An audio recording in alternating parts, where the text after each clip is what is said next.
Happy Tulip Tuesday. This is the day we share timely tips for the tulip tribe. Today we're talking color shifting, enhancing the beauty of Mother Nature.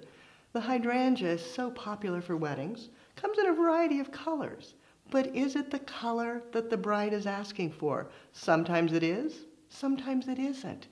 We all know blush. What is blush? There's so many different variations.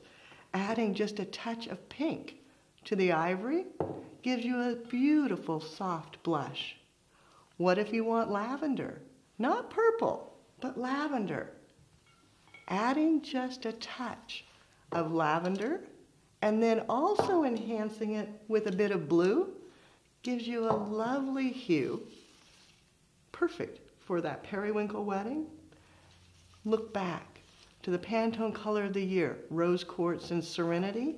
Start with a standard blue hydrangea, touch it with pink, and you have rose quartz and serenity. Color shifting, perfect for weddings today. Your Tulip Tuesday tip. Enjoy.